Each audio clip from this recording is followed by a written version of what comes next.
Are you happy with what we have seen in the second week right now? Analyzing the trends, the type of play, are you happy? We could say fairly happy with what you've seen in the past 2 weeks, but 4 teams have stood out, and those 4 teams, namely Pit Bulls, Old Georgians, Old Harareans, and Harare Sports Club, because they've generally looked as the traditional giants in rugby.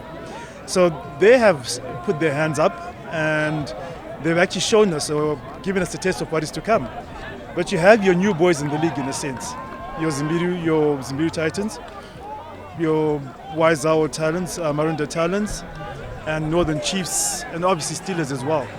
They've come in this year in a sense, and there's a lot of work that they have to put in to be able to compete with the big boys. Because at the moment it's 4 big dogs in the house, and then you have 4 smaller teams who are actually contesting for part of the pie, or part of the piece of the pie, sorry.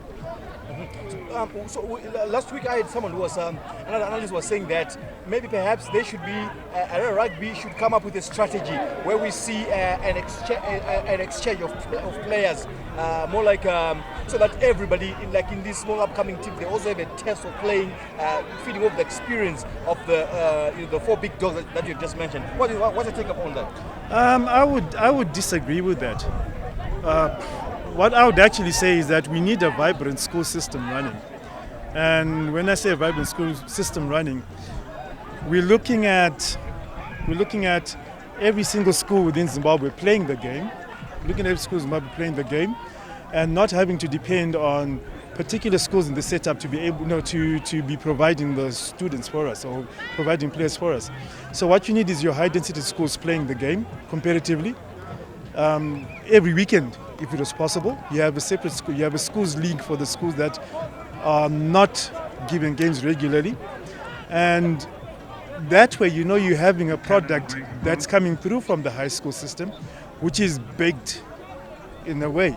And then at the same time, you need your qualified coaches going out to those schools, identifying players and building teams from there. So if we follow this like the South Africans at the moment, the guys coming through have not gone to private schools. The bulk of the guys, they come through from government schools. So we have larger numbers in government schools. Why aren't we using that to our advantage? So I disagree with saying let's have an exchange program. It doesn't benefit anybody at all.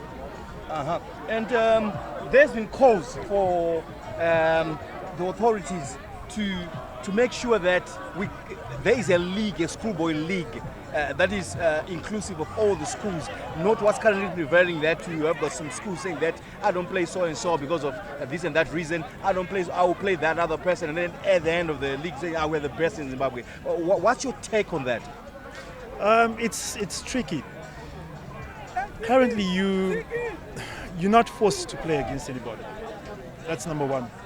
Secondly, when you look at the school system or the Ministry of Education's take on sport is meant to be a part of the process of growing up of kids in the school system. Competition has now become one of those things that has just suddenly reared its head in schools. But the purpose of school rugby or school sport is to help develop the kids, to help give the kids good motor skills, to help build teamwork within the school. So getting a schools league together is going to be tough, because a lot of the heads are saying no. Why do we need a schools league? These kids are not being paid for it. Sport is part of the curriculum, so we're not going to prioritize rugby especially over every other sport. So it's not going to work. It would be nice if it did happen, but it's not going to happen. But looking at this under-20 league, we see that a lot of other boys that are playing there are still playing for their high schools, like the team currently playing in your background, Marunda Talons.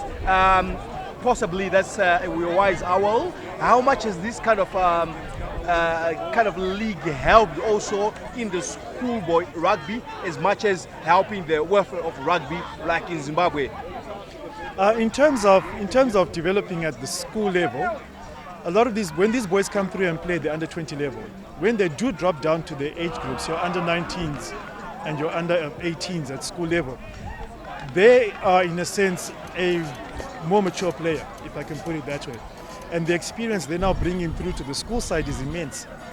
because they've gone up against really big units. I think a lot of these boys are clocking 90 kgs above, especially in the forwards. So if you get used to facing a 90, 100 kg boy week in, week out, when you get to the second term, when you start playing your rugby, I can guarantee you it becomes child's play at that particular level. And so development-wise, I think your question was, how has it helped rugby development in the country? It's seen as a way of encouraging guys who are currently in school right now, and actually saying to them, listen, if you feel you're ready enough, come through and play under 20s. Come and develop your skills. Come and play against the bigger boys. So when you now do match up against your own size, your own weight, you basically know what you're doing. You become a top dog in that area. You've learned the dirty skills, sorry to use that word, but you've learned the dirty arts at under 20 level, and you are a better player at the end of the day. But generally, what's your take on just an overview on this year's under 20 rugby league? What's just an overview? What's the general feel? General feel that it's, as I said earlier on, that it's a four-horse race. Steelers might, sneak a surprise here and there, but I think they're still learning the ropes in the league. They do have the resources, they do have the size, they do have the players. So they're a dark horse in the race. Your other three sides, your Talons, your Titans, and your Northern Chiefs have a lot of work to do. So I think I would then encourage those particular teams to look for schools within their catchment areas and to go into those schools and develop players within those schools. So you're looking at players coming to you now, especially after they finish school, because of that loyalty factor. But at the moment, it's a four-man race, four-horse race.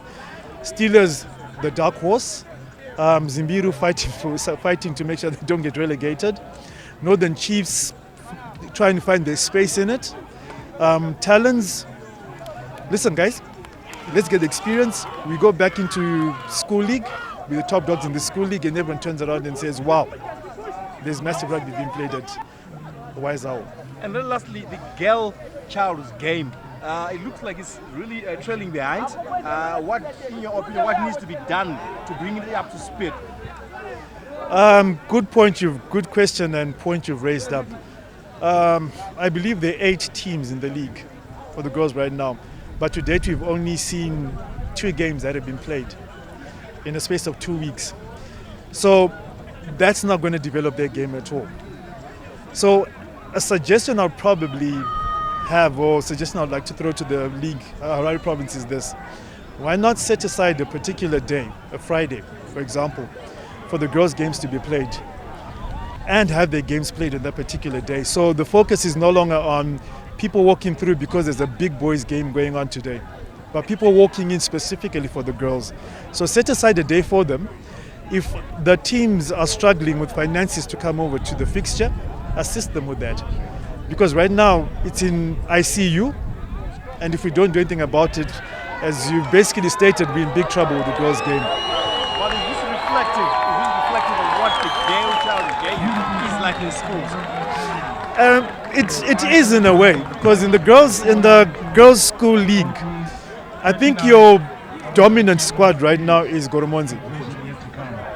And Goromonzi have been there for 4 or 5 years now, ruling the roost. And the reason is the work has been put in, the resources have been given, and they are taking notes, and they are giving the resources required to the girls. So it is going to thrive. Very lastly, Ivan, just tell me your names, your government names, as you want them to appear on TV. The government names? Yeah. Which government names? Your name is Ekwam GT. Oh, Ekwam GT. All right. Name Ivan Peterson. And Paramount, thank you for making this possible. The league is running. The kids are getting the experience. And we look forward to your continued support.